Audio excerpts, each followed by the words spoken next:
সহজ বিষয়। এখানে গরিব মানুষগুলো প্রত্যেক দিন অন্তত 50 দিনের সাথে দাবি দেওয়া আদায় করে। এখানে গোয়েন্দা সংস্থা এসে দেখে যে কে কি দাবি দেওয়া করছে, সরকারের কাছে রিপোর্ট করে। মানুষকে বসতে দেয় না।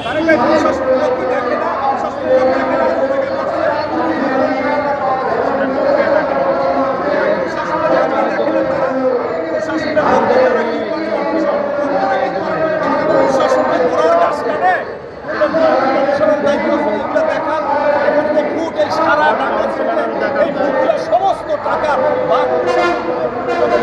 দেখা উচিত। আমি যেটা মনে করি আজকে তারেক ভাই যেগুলো নির্মূল করছে এবং প্রশাসনের কাজ, প্রশাসন আমরা থানার ওসি সাহেবকে বলবো যে আপনারা কি করেন। তারেক ভাইয়ের কাজ তো আসলে সামাজিক দৃষ্টিতে এখান থেকে উঠানো হচ্ছে একদিক, আর অন্যদিক হচ্ছে এই কাজগুলি সমস্ত নিয়ন্ত্রণ করবে কমিশনার মহোদয় এবং ডিএমপি কমিশনার মহোদয় তিনি আছেন। সর্বোপরি এই যে টাকা ভোটগুলা, এই ভোটের থেকে পুলিশ টাকা পায় এবং এখান থেকে চাঁদাবাজি হয়, সেটা পুলিশ সমস্ত সব কিছু জানে।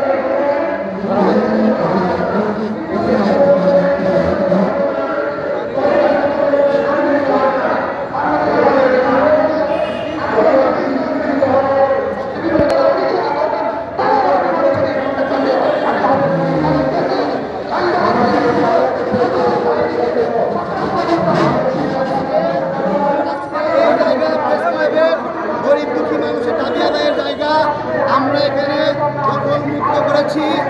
আমাদের সবার কাছে আহ্বান, রাজনৈতিক দলগুলোর কাছে আহ্বান, পুরা দুনিয়া খান, কিন্তু মানুষের কথা বলার জায়গা প্রেস ক্লাব এইটা খাইয়েন না। এটা খাইলে আপনিও একদিন ক্ষতিগ্রস্ত হবেন, সেই দিন কিন্তু বিচার পাইবেন না।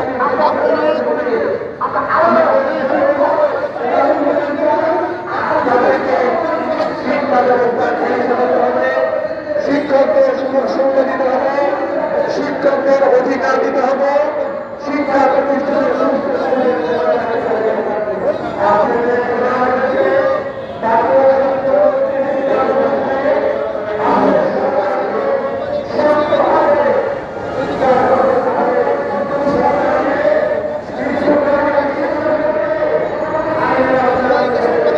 ধন্যবাদ। আপনাদের চেষ্টায় আজকে সফল হলো। বেসিক্যালি আসেন আমরা দেখাচ্ছি একটা জিনিস, একটু দেখেন।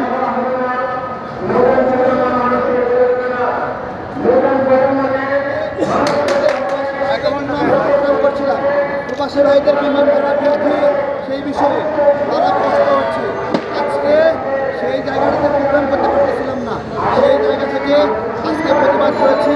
আমরা নিজেরা সরাইছি, কোনো পুলিশ হেল্প করে নাই, কোনো র্যাব হেল্প করে নাই, কোনো সেনাবাহিনী হেল্প করে নাই, সাংবাদিক ভাইরা হেল্প করছে, স্থানীয় জনগণ হেল্প করছে। সবাইকে অনেক ধন্যবাদ। আসসালামু আলাইকুম।